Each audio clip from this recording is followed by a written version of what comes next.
We're here at EBA Day TV, and I'm here with Kirstine Nilsson of Swedbank, and you're our very last victim here on EBA Day TV on EBA Day here in Madrid.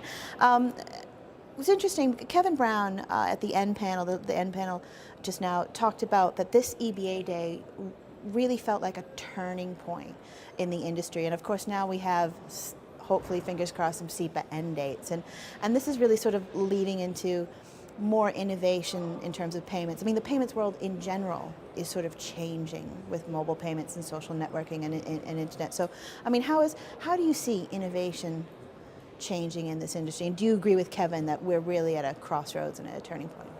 Yes, I do agree. I think that we may not be out of the tunnel fully, but I definitely just think that we see bright light. And now when we talk about SEPA, SEPA has in much been sort of a foundation, a railroad, building the infrastructure. We've done that now. Now is the time to take advantage of that infrastructure. And we've got standardization. I don't say that we've got it 100% in place, but it's there, it's coming.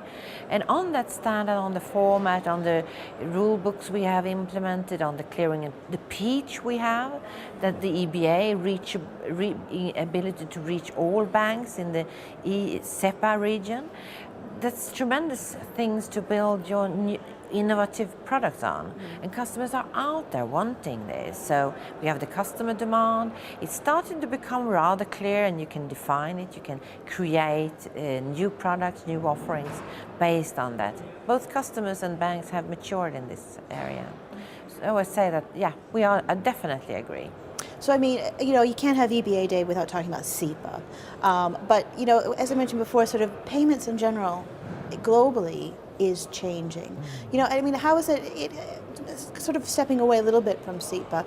How are the banks dealing with this now, viewing the customer, more channels, everyone has a smartphone, raising money through social networking? I mean, are banks ready to look in that direction now that we have the foundation of SEPA?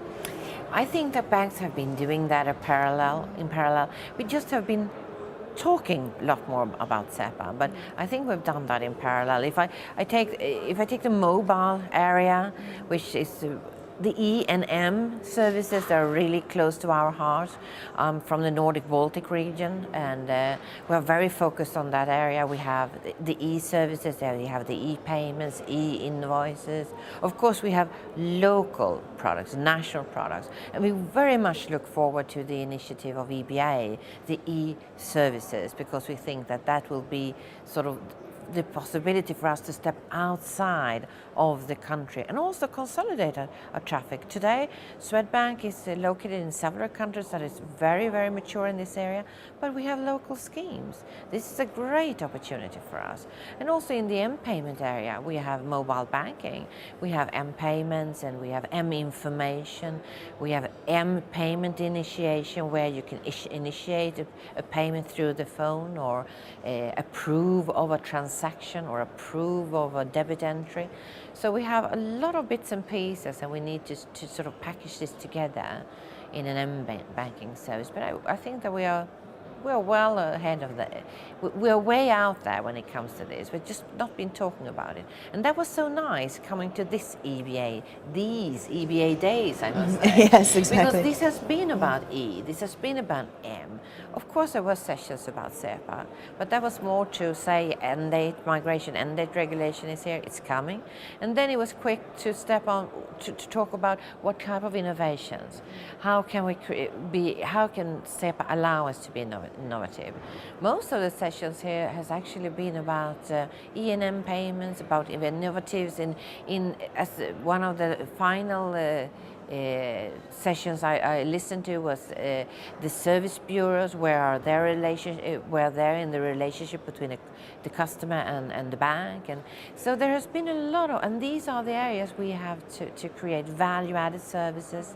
We have to create the premium products or services for which we can charge. The next depressive thing that we've talked about, except for SEPA, is that payments are becoming a utility. You cannot longer. A lot of people have said that. Yeah, and that's depressing in itself. But on the other hand, yeah, but don't you think that the new road is so much more exciting? Yes, You know, it so yeah, is. make payments a commodity. And to some extent, it is also, if it is a commodity, it's free of charge, and you can't really earn big revenues from it. And by that, also competitors stepping into that area may be more reluctant to step into that area. And we banks, we're excellent at this, because it's not only processing, it's being able to efficient transactions, claims, it's security, it's support, and banks has been doing that for well, now when I've listened to all the sessions, more than 100 years, obviously. I thought we were in a young area branch, but we are not. So we're ready now. We know this business, and who are best to be innovative in the utter circle of these products, except for the banks. So we've got a great platform to start on.